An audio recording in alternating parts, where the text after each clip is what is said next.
ভেঙে পড়ার দরকার নাই। জীবনের নিয়ম হলো, যা হারায় তা কখনোই শূন্য হয়ে যায় না।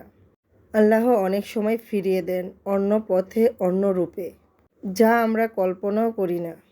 তাই হারানোকে শেষ মনে করে হতাশ হবেন না। বিশ্বাস রাখুন মহান আল্লাহ তাআলার উপর। আরও ভালো কিছু আপনার দরজায় একদিন আসবে ইনশাল্লাহ।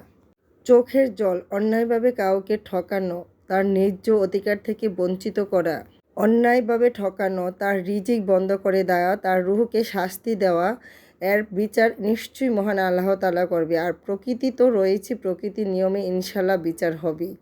আসসালামু আলাইকুম, সবাই কেমন আছেন? আশা করি সবাই খুব ভালো আছেন। আসলে সব সময় সব পরিস্থিতিতে মানুষ ভালো থাকতে পারে না। তো যাই হোক, আজকে ভাবছিলাম কোনো ভাজা পোড়া ইফতার তৈরি করব না। তো প্রায় বিকাল টাইম হয়ে গেছে, যখন রান্না বসিয়ে দিয়েছি ভাবলাম যে আজকে দই আর বেলের শরবত আর বাদ দিয়ে না হয় ইফতারটা করে ফেলবো। কিন্তু বাসায় হঠাৎ করে এমন একজন ব্যক্তি আসলো যে তার কথা শুনে নিজের চোখের পানিও আটকে রাখতে পারলাম না।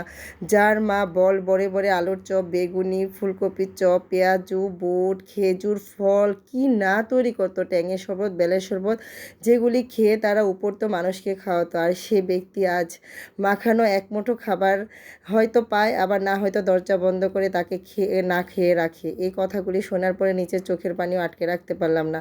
মানুষ কতটা ইসলামের বিরুদ্ধে হলে করতে পারে, কতটা ইসলামিক ন্যায্য জ্ঞান দেন, শিক্ষা দীক্ষা কিছু নেই যে এমন একটা মানুষকে খাবারের কষ্ট দিতে পারে এই রোজার মধ্যে। এটা আসলে ভাবলে গা শিরে ওঠে যে এই ব্যক্তি কি মরার চিন্তা করে না? কখনো কি তার মৃত্যু হবে না? তার তো ন্যূনতম ইসলামিক কোনো শিক্ষা দীক্ষা নাই, আর বই দিয়ে তো লেখাপড়া, স্কুলে শিক্ষাও নেই। তো যাই হোক, এইগুলি শোনার পরে সে নাকি রোজার আজ 3 দিন 4 দিন গেল, গতকালকে রাত 9টার পরে গিয়ে একটু শরবত তাও চোখে দেখেছিল। এই কথাটা শোনার পরে সত্যি আমি আর কষ্ট ধরে রাখতে পারলাম না। আমরা কত ইফতার তৈরি করি, তার মা কত ইফতার তৈরি করছে, কত অপচয় হয়েছে, কত মানুষ তাদের ঘরে এসে খেয়েছে। আর সেই তার মানে এই কথাগুলি শোনার পরে নিজের কষ্টটাকে আটকে রাখতে পারলাম না। তাকে লুকিয়ে লুকিয়ে অনেক খাবার দরজা বন্ধ করে খায়, তাকে দিতে হবে দেখে, তাকে খাওয়াতে হবে বলে। আল্লাহ আছে, আল্লাহ কখনোই ছাড় দিবে না, কখনোই না, কখনোই না।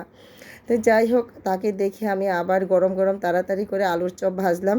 কারণ সে অনেক বেশি পছন্দ করে ইফতার, এটা আমি জানি। যেহেতু ইফতারের অল্প সময়ের আগে আসছে, তো হাতে সময় ছিল না, তার জন্য আমি পেঁয়াজ ও বেগুনি করতে পারিনি। যেহেতু যে আগের দিন থেকে ভাবা ছিল আজকে তেমন কিছু করব না, ঝটপট করে কয়েকটা আলুর চপ ভাজলাম তার জন্য। আর এদিকে চিড়া মুড়ি দিয়ে দই দিয়ে খাবো, আর বেলের শরবত তৈরি করলাম।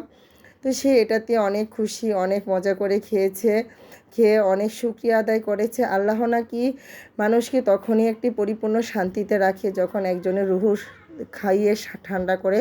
তো আসলে এই কথাগুলি আসলে বললে কী লাভ হবে? যে এই কাজগুলি করে তার তো শিক্ষা দীক্ষা জ্ঞান বুদ্ধি কিছুই নেই।